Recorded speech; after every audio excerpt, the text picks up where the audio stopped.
Here it is, the announcements we've been waiting for. I have all the details and what you need to know right here in the video, so let's get right into it. Alright, so first off, let me quickly give you an update on that new reconciliation bill that we've been talking about here over the last couple days, as I do have more details.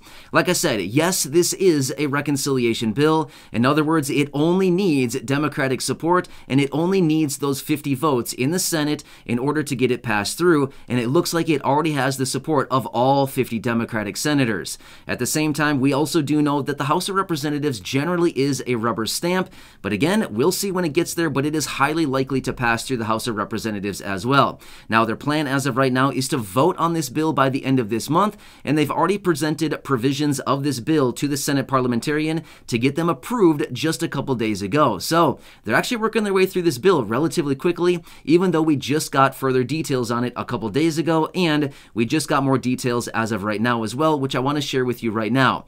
So as of a couple days ago, I did not see a price tag on this bill. However, now I have a price tag, $1 trillion, which I'm going to be honest with you, is actually a bit higher than what I was originally thinking. I'm actually surprised by this. I thought for sure that this bill was going to be somewhere along the lines of anywhere between about $200 billion and maybe $500 billion. But they're up to $1 trillion on this thing already. So here's what's going to be interesting about it.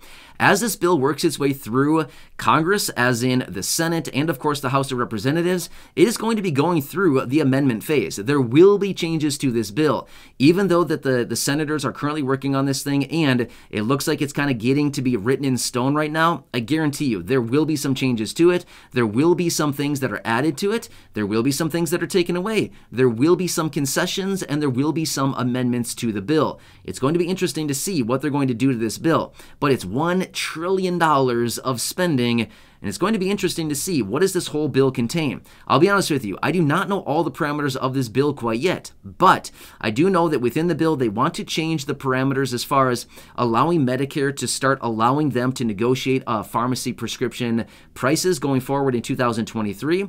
They also do want to raise taxes on higher income individuals to help pay for Medicare and increase the solvency for the Medicare program, as well as a variety of other things within the bill. So there's a lot in there, and like I've said so many times now, and again, I do not want to throw this out there to lead anybody on. I just want to say this much. As we've talked about many times, all we need is about $70 billion to up to $100 billion to get a fourth stimulus check in the amount of $1,400 or even $2,000 for about 50 million low-income people. So $1 trillion has more than enough money in there to get a stimulus check. Just saying. Again, I'm not here to say that it's been passed because it has not been passed yet. I'm just telling you that within a $1 trillion bill, they could add another stimulus check very easily. That's a ton of money, $1 trillion. And like I said, I'm surprised by that. I thought it was going to be way lower than that. I'm surprised it's even $1 trillion.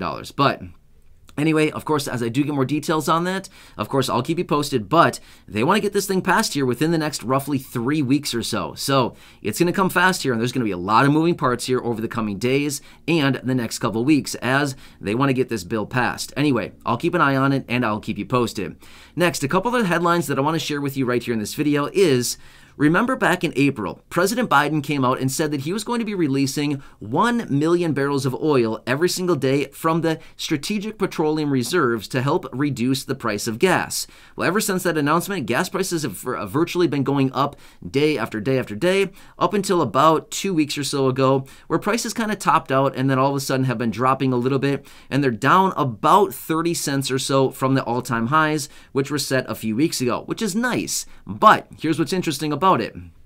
As the president said, he was going to be releasing 1 million barrels of oil every single day for the next 180 days, 180 million barrels of oil out of the reserves to help lower gas prices. Now, all that's supposed to be staying right here in the United States to help out Americans.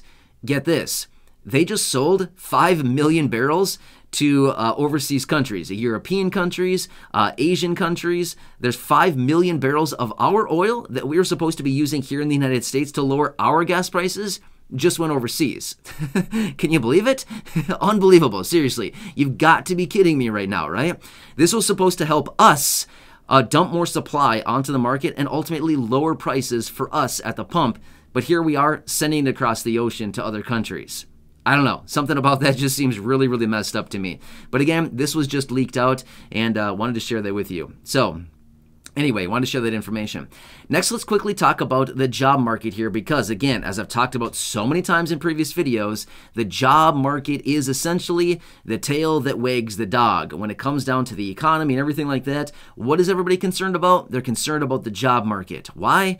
Well, jobs are very important because ultimately, as people work and have an income, they pay more taxes, they go out and spend more money, which ultimately generates more tax revenues, and that's what they want, right? So anyway, at the end of the day, here's what it comes down to. A new report that was just released by the Bureau of Labor Statistics, BLS, shows that last month, well, actually it was the month of May, these reports are delayed 2 months, the month of May is posting 11.3 million job openings. Now, analysts were actually anticipating 11 million job openings, so it actually exceeded their expectations by 300,000 jobs. So you can see here, there's still a ton of job openings out there, and we got some new data that was just released this morning on the non-farm payroll number and, of course, employment right here in the country as well. Here's what's interesting about it.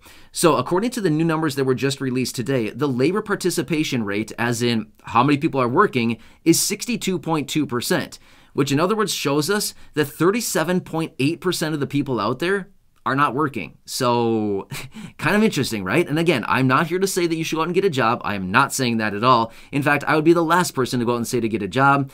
I don't believe in that. I'm totally against jobs just because it's, again, we can talk about that in a separate video, but the thing is, I just think it's just a totally wrong idea right now. So anyway, I think there's much better ideas that we can follow versus going out and just getting a job and reporting to a 9 to 5 every single day.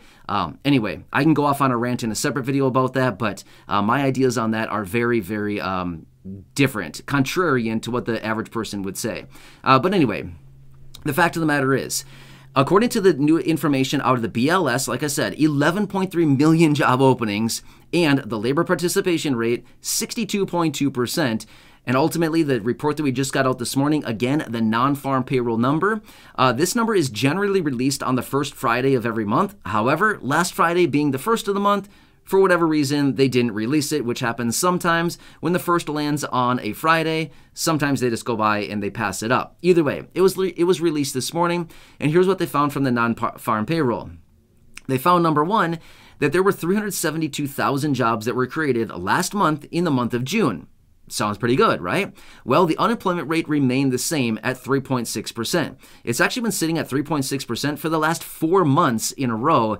Meanwhile, they've been creating hundreds of thousands of jobs. Well, if this was actually a kind of a robust job creation, that unemployment rate should be actually dropping as well. So it's giving us a little bit of a sign into what's going on behind the scenes when it comes down to these non-farm payroll numbers. So pretty good. Overall, just a little bit under 400,000 jobs were created, which at the end of the day, let's be real, that's pretty good, right? It's pretty good stuff. Now, another thing too, I want to throw this out there, is that a lot of people are talking about this recession right now. In fact, I've been talking about it a lot lately as well, as in we're most likely in a recession as of right now. When we get the next GDP reading here in the matter of the next few days, that'll be either confirmation that yes, we are for sure in a recession, or no, we've slipped right on by and we surpassed a recession.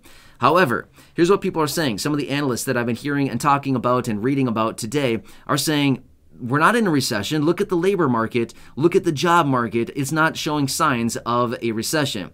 Well, newsflash, guys, I'm going to tell you this much. For all these people that have been saying, we're not in a recession, the economic data is a lagging indicator, okay? So the markets and all this kind of stuff like this is a leading indicator into the economy, and these job numbers are lagging indicators. So just because we're not seeing a recession in the labor market quite yet, it doesn't matter. It's a lagging indicator. So just want to point that out for you, just because we need to look at all the data. We need to look through the smoke and mirrors, as I've talked about before. And the fact of the matter is, whether we're in a recession right now or not, the fact of the matter is, we know that there's a few things going on. Number one, inflation is through the roof. No surprise to anybody. We know about that. We've talked about it many, many times here on the channel. We know that there's a lot of other issues going on around the country with supply chain issues, prices going through the roof, just all kinds of different issues that are going on right now. So whether we're actually in a recession or not, the fact of the matter is, there's some things that are going on right now that we need to get handled, including gas prices, like we just talked about. So I guess whether we get the official recession designation or not, we still need to get some things figured out here. So anyway, kind of interesting to see all this stuff playing out. One other side note I want to throw out there as well. This new $1 trillion package that I talked about at the beginning of the video, according to what I've been reading about this and what analysts and experts are saying about this, they're saying if you think inflation is bad now, wait until they pass another $1 trillion of spending. Then we're going to see inflation through the roof. And the Federal Reserve will not be able to do anything about it, even more so than what they're not doing about it right now today. So anyway, we'll have to see what happens here if they actually do pass this $1 trillion package. At the end of the day, we'll have to see if it contains anything in there for the people as well. It'll be $1 trillion of spending. Do you think they can maybe throw a little bit of a bone to the people who are struggling right now? Well, that's to be determined here over the coming days and weeks as they continue to negotiate out all the details on this next bill. But either way, I'll continue watching all this stuff very closely. These are some of the headlines I wanted to share with you right here in this video in regards to the job market, gas prices, oil that's supposed to be ours but apparently going overseas these days, as well as the job market, and of course this new reconciliation bill that Congress is currently working on right now. Another $1 trillion possibly going out the door here. Hopefully, there's a little sliver of that pie in there for us as well. Of course, I'll keep you posted with any further details. So if you haven't done so yet, please make sure to subscribe down below, share the video with your friends, family, social media, and go back and check out some of the other thousands of videos right here on the channel. Until next time, enjoy your day. Thanks so much for watching this. I really do appreciate it. Make sure to hit that subscribe button so you don't miss any videos going forward during this very busy time, and I'll continue to keep you updated with all of these changes as they continue to come in. So enjoy your day. Until next time, have a good one. Have a nice day, and I'll catch you again later in the next video.